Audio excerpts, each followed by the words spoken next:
terambil dari Markus bab 16 ayat 1 sampai dengan 7. Kebangkitan Yesus.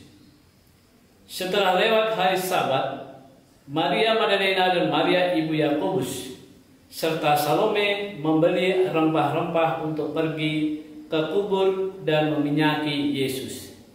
Dan pagi-pagi benar pada hari pertama minggu itu, setelah matahari terbit, pergilah mereka ke kubur.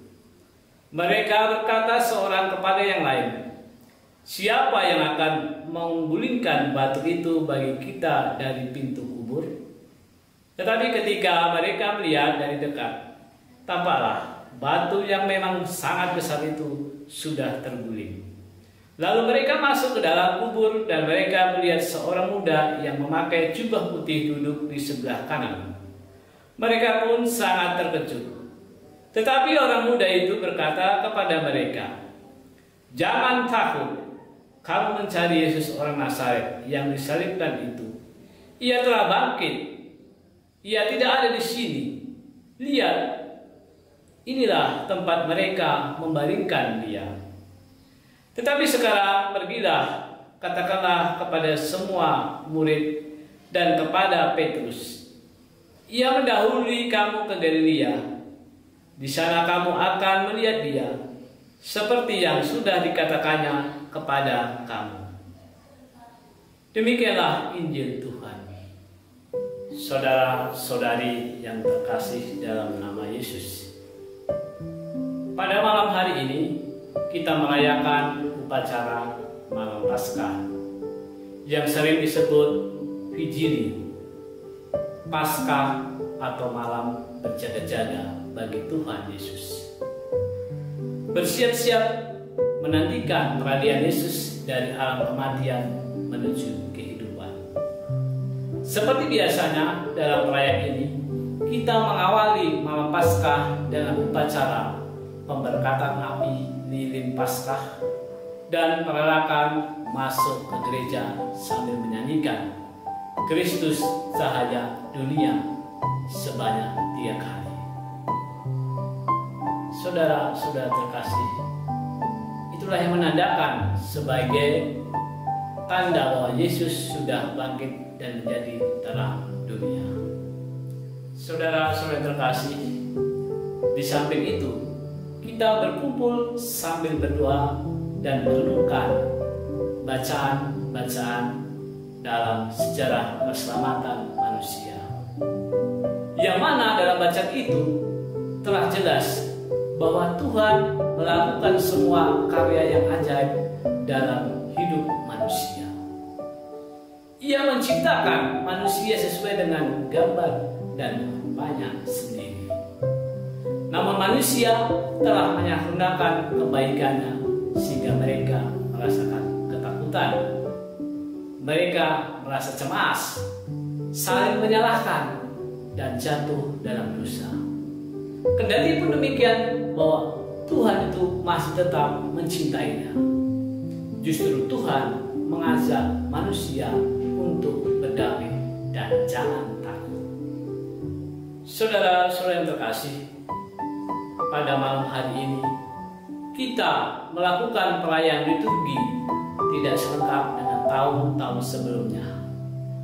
Justru kita di tahun ini dibatasi karena wabah Corona COVID-19 yang hingga saat ini belum sirna, yang membuat kita merasakan bosan, yang membuat rasakan kita cemas, membuat galau dan bahkan ketakutan yang luar biasa. Saudara-saudara yang terkasih, namun dalam keadaan yang demikian, setelah saya membaca dan merenungkan Injil Markus hari ini, justru saya menjadi tersentuh dan tertarik karena ada kata yang sungguh luar biasa yang sangat menguatkan diri saya, yaitu kata jangan takut, terutama di masa wabah pandemi COVID-19 dan pemberian vaksin yang mana saya selama ini bimbang dan takut untuk divaksin. Karena apa? karena saya mempunyai sakit hipertensi yang luar biasa. Aku hanya berteriak dalam hati, oh Tuhan, mengapa saya seperti ini? Mungkinkah ini? Mengapa saya begitu takut? Saudara-saudara yang terkasih, rupanya dari pengalaman tadi dan bacaan Injil, saya semakin diyakini kembali lewat kegigihan para wanita yang dipandang lemah dan masih dalam kedukaan serta ketakutan. Justru mereka menjadi saksi pertama akan kebangkitan Yesus dari mati. Mengapa tidak murid-murid yang disintainya yang pertama melihat kebangkitannya? Karena mereka selalu berpikiran, jangan-jangan akan disalibkan seperti Yesus bila keluar dari rumah. Nah, saudara-saudara yang terkasih, siapakah para wanita itu sehingga menjadi saksi pewarta kebangkitan? Di sini dikatakan Maria ibu Yakobus, Maria Magdalena, dan Salome. Karena mereka ada daya tarikannya cinta yang sungguh luar biasa yang mendorong untuk mengunjungi makam Yesus. Karena mereka sangat sayang, sangat cinta kepada Yesus. Maka mereka pagi-pagi benar setelah hari Sabat membeli rempah-rempah untuk pergi ke kubur dan meminyaki Yesus. Saudara-saudara yang terkasih, niat mereka itu sangat bagus. Kendati pun rasa takut masih menghantuinya, mereka juga merasa tidak berdaya untuk menggulingkan batu penutup kubur Yesus. Namun apa yang terjadi? Mereka justru semakin diyakinkan imannya dengan melihat batu penutup kubur tadi sudah terguling. Setelah mereka melihat seorang pemuda berpakaian putih yang sedang duduk di sebelah kanan. Pemuda itu hanya mengingatkan mereka supaya jangan takut.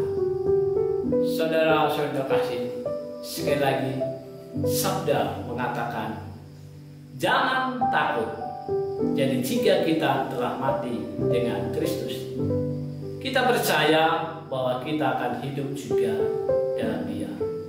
Karena kita tahu bahwa Kristus sesudah Ia bangkit dari antara orang mati, Ia tidak mati lagi. Maut tidak berkuasa lagi atas Dia, karena kematiannya adalah kematian terhadap dosa.